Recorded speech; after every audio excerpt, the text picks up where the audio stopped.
Hola, ¿cómo estás? Quiero brindarte un gran y cariñoso saludo en el nombre del Señor Jesucristo. Primeramente quiero hacer una fe de ratas. Hice un comentario eh, en un mensaje anterior, dos mensajes atrás, en relación con la conversión de Pablo, con la conversión de Saulo de Tarso, desde que él había visto a Andrés, y ahí me equivoqué, debo reconocer. Eh, él, él tuvo esa conversión con la muerte de Esteban. Estaba puesto ahí en uno de los apuntes que manejo para hacer estas reflexiones cristianas. eh, Quería hablar un tema en relación con Esteban y con Andrés, principalmente porque el nombre Andrés, el nombre Esteban y el nombre Felipe son nombres que ya se ocupaban en el primer siglo y antes, posteriormente, por una influencia griega. Son nombres que no son de origen judío y que principalmente estaban llegando nombres a los pueblos de origen hebreo, incluso a los prosélitos de otros lugares. Lo mencioné así y realmente quería hablar de Esteban. Es- Hay Andrés en la Biblia, que también es un nombre de origen pagano, podríamos decir, o el nombre de Felipe también de origen pagano, de origen griego, así como Esteban, así como Nicanor, ¿cierto? Son nombres que no tienen un origen hebreo, ni tienen una significación hebrea. Quiero pedir esa disculpa porque nos pasa. Bueno, tiempo atrás mencionamos una reflexión sobre Malaquías o Zacarías y si le pasó al apóstol Pedro, ¿por qué no me va a pasar a mí? Lo mismo digo, de repente podemos estar hablando de Saúl y podemos decir Esaú o podemos estar hablando sobre algún personaje bíblico y por ahí nos va un nombre. Espero que quede claro y no se pierda el sentido de lo que estábamos hablando. Quiero hablar sobre una tercera parte, sobre las misiones transculturales y principalmente porque la verdad es que la misión transcultural es muy importante. Ya hicimos mención en dos mensajes acerca de ella y en esta segunda parte o tercera parte en realidad, porque tuvimos que dividir el capítulo en dos, en la primera sesión. Quiero mencionar otros elementos de la obra evangelizadora o de la obra misionera en la acción transcultural. Y para ello quiero invitarte primeramente, después de haber hecho esa corrección del tema de Andrés y Esteban, quiero invitarte al libro de los Hechos en el capítulo 2. eh, Mira, y esto pasa, a pesar de que tengo todos los textos anotados, o los tengo, ahí, puede que por ahí nos surja ahí alguna duda. La primera invitación: lee completamente el texto de todo el capítulo de Hechos 2. ¿Por qué? Porque es muy clarificador, muy decidor, sobre todo desde la comisión que el Señor nos presenta. Porque tenía que venir el Espíritu Santo primeramente para trabajar en nosotros. Ya lo mencionamos cuando hablamos sobre Hechos 1 antes de la ascensión de Cristo, y estaba un grupo ahí más o menos de 500 personas esperando que Jesucristo volviese al Padre, y, y ellos en el capítulo 5 del eh, eh, o sea, perdón, en el capítulo 1, en el versículo 5 dice, eh, les hace la consulta, ¿cierto? Y después en el versículo 8 dice, pero recibiréis poder cuando haya venido sobre vosotros el Espíritu Santo y me seréis testigos a la vez en Jerusalén, en toda Judea, en Samaria y hasta lo último de la tierra. Pero es porque, ¿por qué? Porque le habían preguntado al Señor en el verso 5 viene el tema de que le dicen, y estando reunidos con ellos, en el verso 4 dice, mandó que no se fuesen de Jerusalén, sino que esperasen la promesa del Padre, el cual les dijo, oíste de mí, porque Juan a la verdad bautizó en agua, mas vosotros seréis bautizados con el Espíritu Santo, no muchos días después de estos. O sea, el Señor le está diciendo, primeramente, Juan bautizó en agua, pero ustedes para ser mis apóstoles, para poder tener verdaderamente la claridad del mensaje, van a ser bautizados por el Espíritu Santo. Y los discípulos, todavía no transformados en apóstoles, no tienen claridad de nada y en el versículo 6 le dicen, entonces los que se habían reunido, que eran sus discípulos, los 11 que quedaban, más unas 500 personas más que estaban junto a ellos, los mismos 70 que habían sido comisionados por el Señor y algunos otros más que estaban ahí, eh, le, le preguntan, después de haber estado 40 días con ellos, 40 días con ellos enseñándoles todas las cosas y diciéndole claramente que iban a ser bautizados por el Espíritu Santo para que tuvieran la claridad absoluta de entregar el mensaje.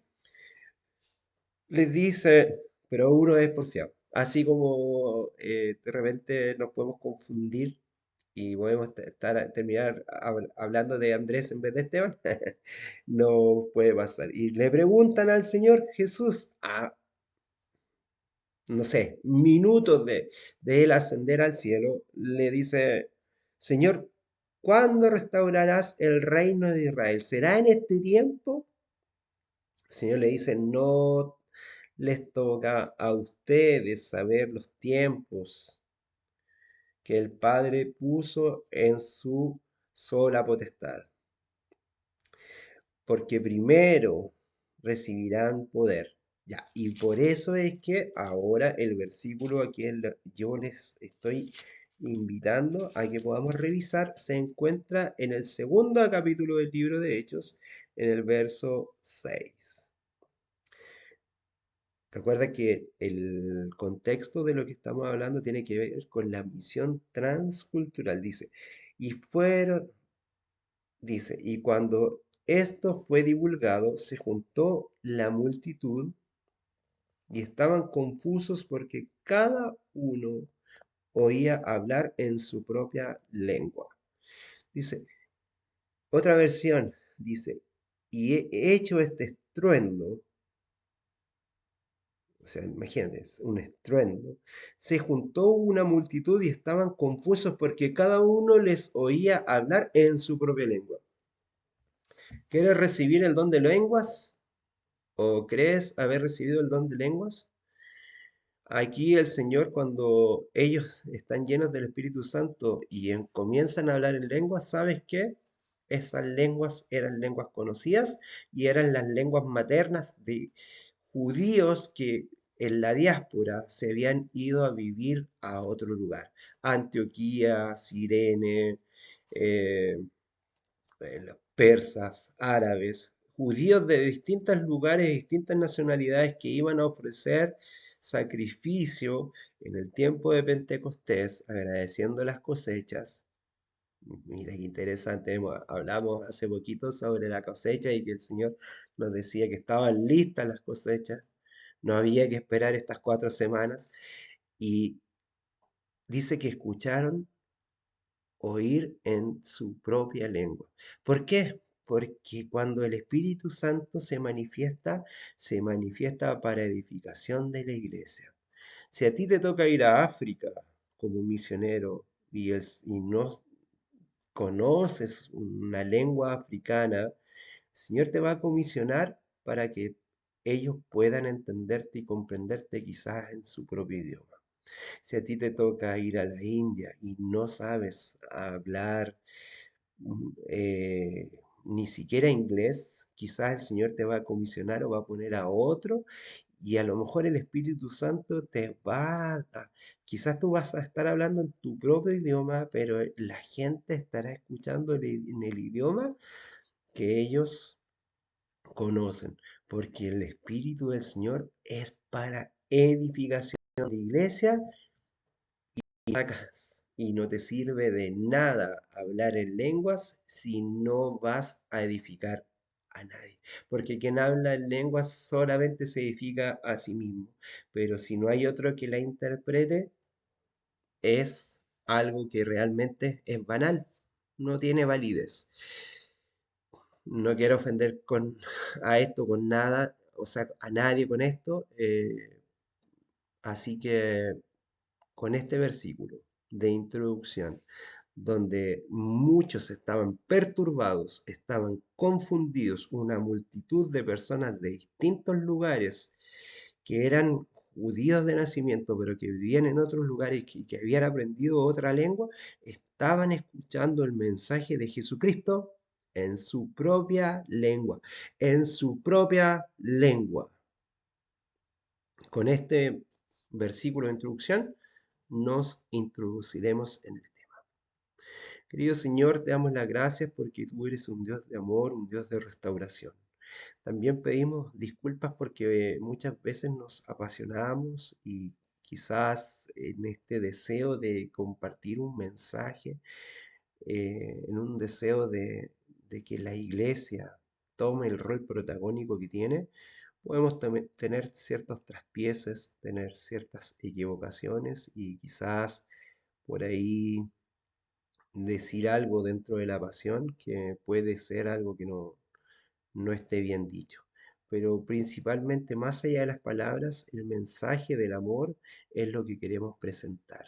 Queremos presentar un mensaje que pueda tocar el corazón de las personas. Y si este mensaje que está en un idioma castellano pueda tocar a otra persona por medio del Espíritu Santo, a otra persona en su propia lengua, que sea así, Señor, para glorificación tuya. Que el Señor pueda bendecir cada meditación, cada reflexión, que pueda edificar a la iglesia en los dones espirituales que tú has repartido como tú quieres. Todo esto lo agradecemos en los méritos de tu Hijo amado Jesús. Amén y amén. Bueno, las misiones transculturales son muy importantes como hemos venido mencionando. Hablamos sobre aquellos pueblos no alcanzados, sobre esos pueblos que están al lado de nosotros, pero pareciera que estuvieran menos alcanzados porque le damos menos prioridad. Y luego comenzamos a hablar sobre las misiones transculturales. Siempre debemos estar agradecidos de Dios por todas las bendiciones que Él nos otorga, en primer lugar, a cada miembro de manera individual dentro de la iglesia, pero también a la iglesia en un aspecto colectivo. Yo participo junto con un amigo en una radio. Tenemos un programa llamado Teológicos en Radio Belén y tratamos de bendecir a las personas por intermedio de la palabra del Señor, pero nuestro objetivo como teológicos es conocer a Dios por intermedio de Jesucristo. Y a veces tocamos temas un poco controversiales o polémicos que la gente nos interpreta de manera equivocada y por ahí alguien entendió que no era necesario congregarnos.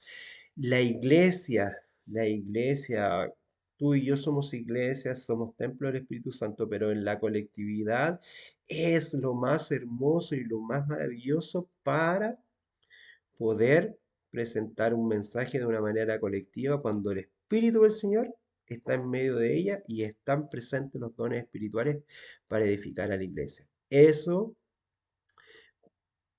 que no quepa duda, que no quepa duda que es lo que nosotros queremos consultar y lo que queremos señalar y lo que queremos ir poniendo en la mente y en el corazón de cada uno de los hermanos. Eh, bueno, algunas ideas para pensar en los inicios de la iglesia.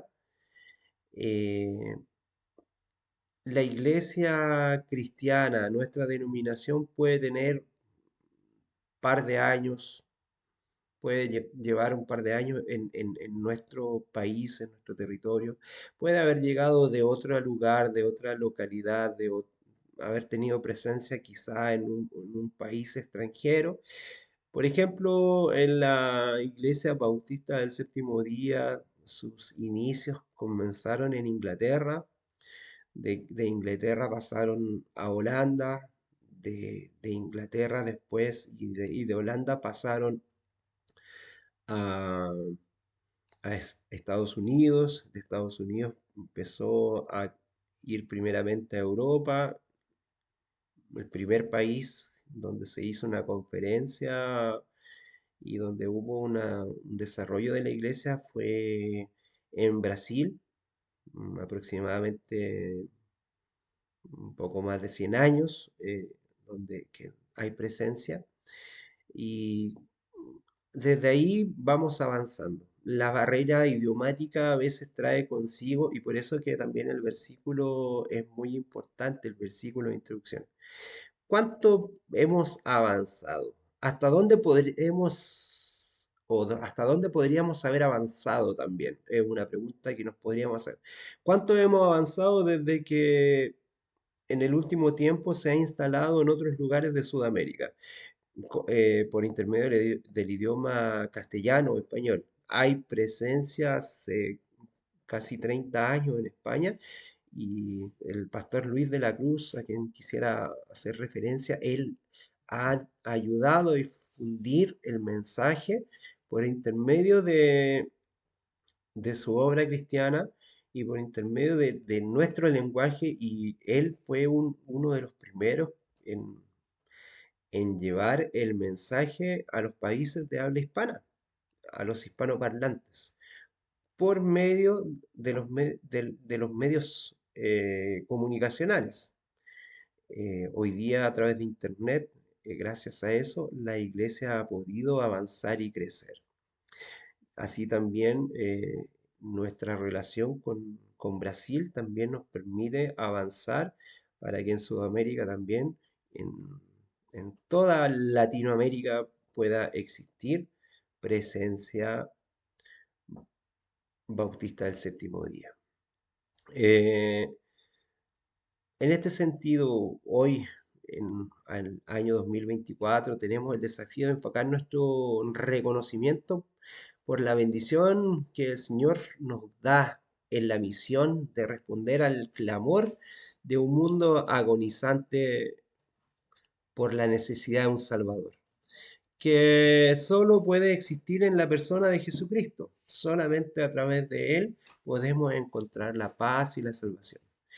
Pero para ello, cada conferencia, gracias al trabajo que se ha hecho en Chile y en Ecuador principalmente, hay dos conferencias que están haciendo una obra importante. Está lista la obra para desarrollarse también en Argentina y en Uruguay. Está listo para desarrollarse una conferencia en Argentina. En Perú también hay trabajo misionero que se está desarrollando y prontamente se verán esas misiones. Pero para ello tuvo que producirse una labor, un desarrollo, objetivizar las cosas, un trabajo colectivo, pero también individual, y un despertar de la iglesia en estos lugares. Primero, investigando y profundizando en las Sagradas Escrituras, todo aquello que Dios espera de que su iglesia desarrolle para el avance del Evangelio y la difusión en todo el mundo.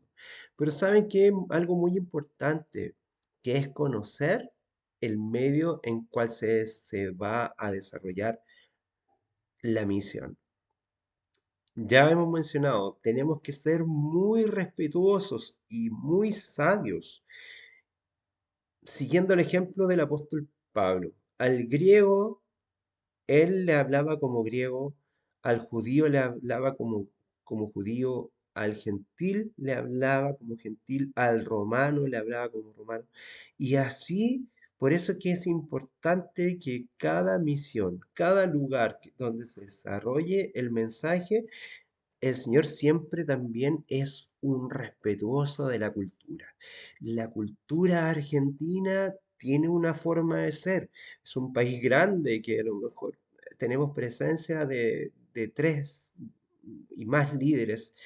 Tenemos al pastor César Díaz en Argentina, tenemos al pastor Raúl Palominos, al pastor Marcelo Sáez, tenemos al pastor Daniel Díaz, cuatro pastores que están en distintas localidades de Argentina, en distintos sectores, uno en el norte, otro en el sur, otro en el centro de Argentina, desarrollando una misión, una labor sacerdotal, donde cada uno de ellos de una manera distinta está haciendo una misión importante para que la iglesia se consolide en ese lugar, de una manera estratégica, de una manera profunda y de una manera que también permita el avance como fue el avance de la iglesia primitiva cristiana.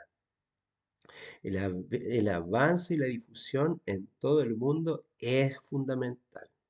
En esta reflexión vamos a mirar un poco el desarrollo misionero de la iglesia cristiana primitiva y su proyección a través del tiempo y los efectos para la iglesia cristiana subsiguiente hasta el día de hoy, cómo ésta fue avanzando y cómo también se fue perdiendo algunos elementos. Con base en el texto que utilizamos al principio, analicemos el comienzo de la iglesia cristiana a la luz de la narración de Lucas.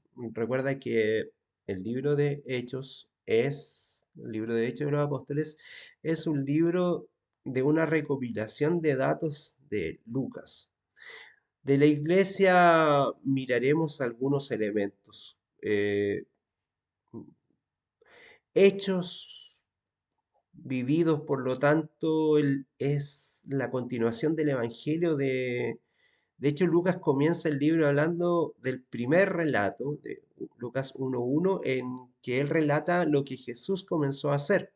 Aquí, por lo tanto, tenemos un segundo relato de lo que Jesús continúa haciendo.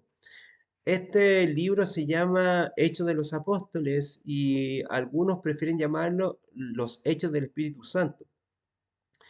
En realidad es los hechos del Espíritu Santo porque no son los apóstoles quienes realizan las cosas, sino que es el Espíritu Santo por intermedio de los apóstoles como instrumentos en las manos del Espíritu Santo que se desarrolla en la obra evangelizadora. Sin embargo, dice que Jesús continúa haciendo su obra, lo hace por el Espíritu y el Espíritu por medio de los apóstoles.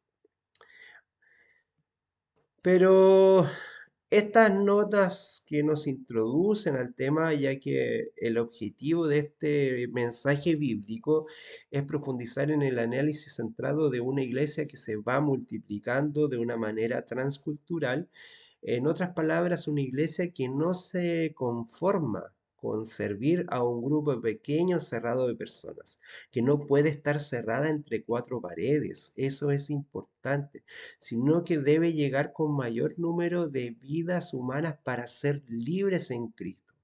Y aquí precisamente radica una cuestión que requiere una sabia consideración. La multiplicación significará un aumento numérico significativo en el número de personas que integran a la iglesia. Y aquí surgen preguntas también. Dice, ¿cuáles son las implicaciones de esto? Que, que más personas puedan entrar a la iglesia. Eso es una pregunta. Pueden ser muchas las implicaciones, pero entre estas o entre otras implicaciones existe el peligro de convertirse en rehenes de los números. Hay iglesias que están tan centradas en los números, en poner ciertas metas, en poner ciertos blancos y objetivos que se olvidan de que la predicación es testimonial, es por medio de la testificación. Y eso es el peligro numérico que puede tener.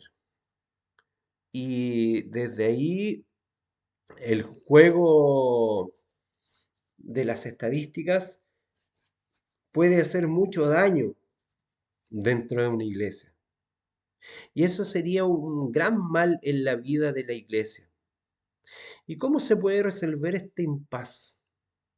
Por supuesto, siempre estamos de acuerdo con el sano crecimiento de la iglesia, eso es profundamente decidor, porque es el Espíritu Santo quien va añadiendo día a día a las personas a la iglesia. Pero tenemos que hacernos preguntas, ¿qué es el cuerpo de Cristo, por ejemplo? Debemos estar atentos a las estrategias del crecimiento artificial. En cierta década, en los años 70, por ejemplo, eh, cuando algunos pastores eran estudiantes de las escrituras que hoy día se están manifestando, eh, la disciplina del evangelismo para los futuros pastores estaba puesto sobre dos extremos de, de evitar. Primero era la numerolatría. ¿En qué sentido? Idolatrar a los números, de los números en el crecimiento de la iglesia, hasta el punto de sacrificar los principios de la cristiandad, los principios de la revelación del Señor. O sea, era un deseo de bautizar y de hacer entrar a personas a distintas denominaciones, no solamente la nuestra, sino que cada denominación, las personas eran llevadas al bautismo para entrar, incluso, como bien hemos dicho en estos mensajes, de una manera manipuladora, por el miedo de no ser aceptos por el Señor. Eso es un primer punto, la numerolatría. Pero también hay una segunda visión con respecto a esto, que hasta el día de hoy quienes estudian teología lo experimentan y lo viven. Y está la numerofobia, que es el temor a los números, el miedo a los números, hasta el punto de encerrarnos en nosotros mismos y no compartir la buena nueva del reino del Señor. Cerrados en una caja, con una mirada exclusivista donde solamente son algún grupito pequeño de los elegidos y utilizamos algunos textos bíblicos para justificarnos, para justificar el poco crecimiento de la iglesia. Estos dos extremos son extremadamente letales y muy peligrosos para la iglesia. La numerolatría, que pone el acento principal en el crecimiento numérico de los integrantes de una iglesia a toda costa, incluso transgrediendo ciertos principios, y por otra parte, la numerofobia, que es guardarnos, cerrarnos y no permitir de una manera tan hermética que nadie más pueda entrar en nuestra colectividad cristiana porque somos nosotros solamente los elegidos. Mira qué tremendo cómo es el daño que hacen los extremos. El crecimiento de la iglesia debe ocurrir en diferentes áreas de la vida de las personas, pues por eso no es tan fácil medir el crecimiento de una iglesia. No tienes un calibre de precisión para hacer esa medición. Estamos convencidos de que en un principio el crecimiento numérico será lo menos relevante para una iglesia. Pero por otro lado, es difícil comprender una verdadera contradicción en el sentido de que una iglesia que ha ido creciendo de manera espiritual, de una manera espiritual, en el amor, en la acción social, en la solidez doctrinal, en una sana doctrina, puesta en Jesucristo, pero que no se preocupa por ganar almas para Cristo, es una mirada muy distorsionada y asimétrica, que necesita ser reparada. Existe un pastor muy conocido llamado Rick Warren, que él tiene un ministerio que quizás a lo mejor doctrinalmente no podemos estar a lo mejor 100% de acuerdo con él, pero eh, eso no es lo que nos importa. Creo yo que Y muchos de nosotros creemos que es un hombre lleno del Espíritu Santo que está trabajando con el Señor, a pesar de que a lo mejor muchas de las doctrinas que él presenta no, a nivel confesional no son las mismas que puedo tener yo u otros de los hermanos cristianos. Pero sin embargo es un hombre lleno del Espíritu Santo para trabajar en las cosas del Señor. Rick Warren, refiriéndose al crecimiento de la iglesia, hace una afirmación muy importante. Dice que, y él afirma claramente que el crecimiento saludable y verdadero es multidimensional. Y yo estoy completamente de acuerdo con él en ese sentido. Mi definición de crecimiento genuino, dice él, tiene 5 aspectos. El crecimiento de cada iglesia debe ser cálido a través de la comunión. Lo primero, un crecimiento cálido puesto en la comunión. Más profundo a través del discipulado. Más fuerte a través de la adoración. Más amplio a través del ministerio y numéricamente mayor a través del evangelismo. Mira, quiero quedarme con estos puntos.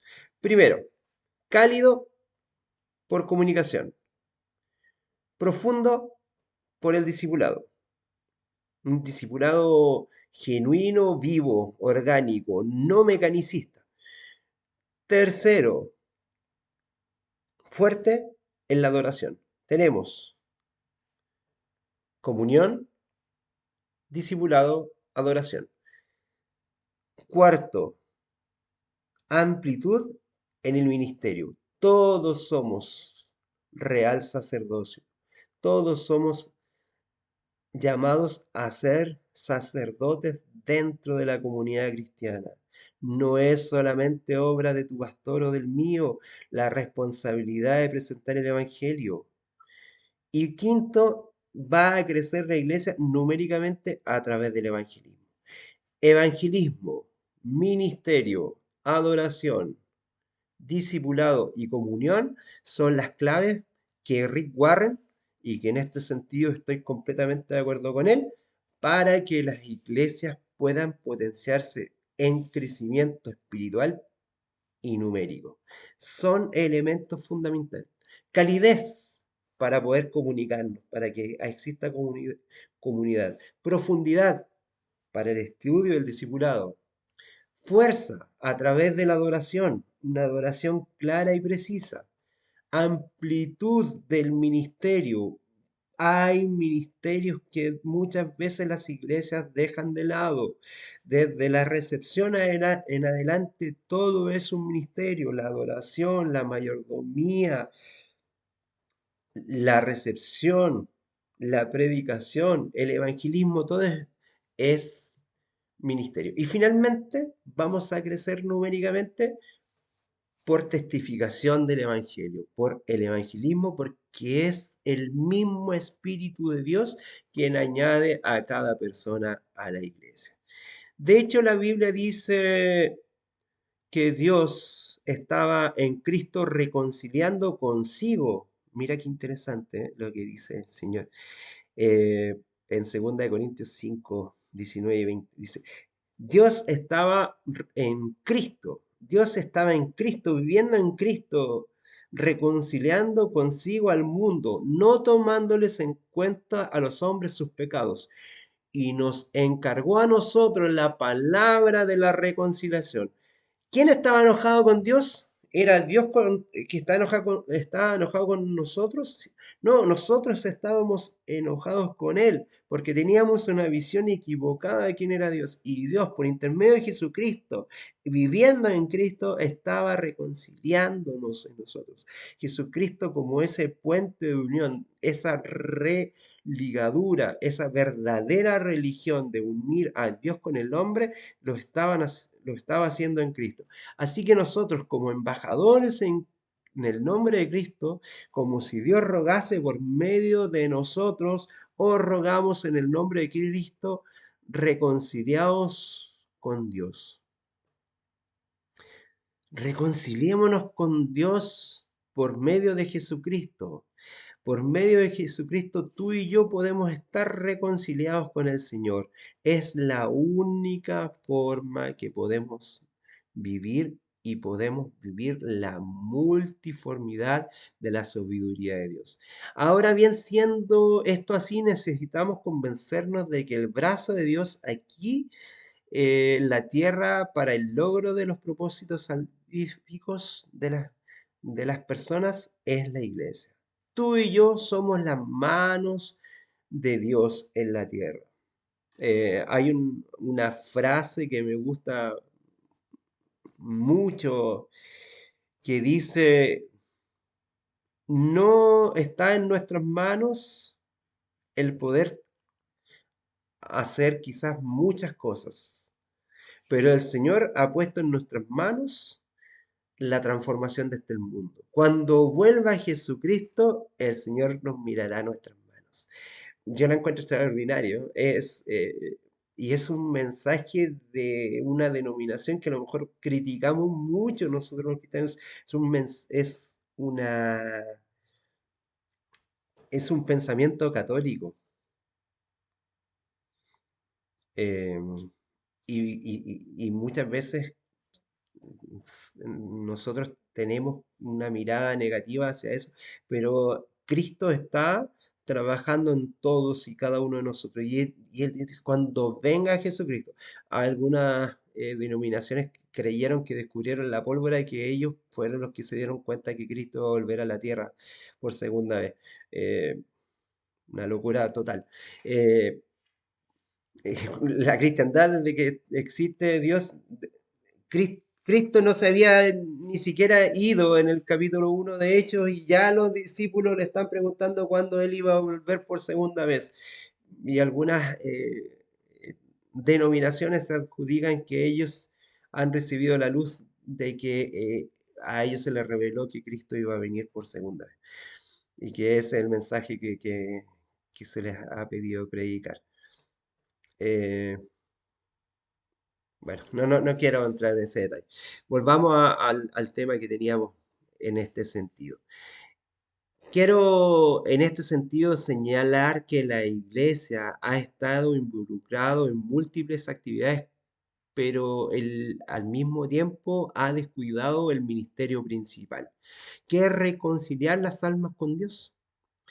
Hay un pastor llamado Howard Snyder que hizo una declaración muy profunda y quiero terminar con este pensamiento para continuar en una segunda parte de, de estas misiones transculturales y poder hablar un poquito más acerca de esto. Dice, la multiforme sabiduría de Dios se da a conocer ahora a través de la obra del amor reconciliador de Cristo. Un amor que une a judíos y gentiles como hermanos en la comunidad del pueblo de Dios, la iglesia. Pero solo judíos y gentiles. ¿Termina el milagro del Evangelio con la reconciliación entre los judíos y los gentiles en el primer siglo de nuestra era? Es una pregunta que él se hace. Ciertamente no. Hay más en el misterio del plan de Dios. La reconciliación inicial e histórica revela que Dios reconcilia consigo a personas y pueblos enajenados a través de la sangre de la cruz, a través de la sangre de la cruz, comenzando con la reconciliación entre judíos y gentiles y se ha extendido y se ha expandido para llegar a libres, a esclavos, a hombres, a mujeres, a negros, a blancos, a ricos, a pobres.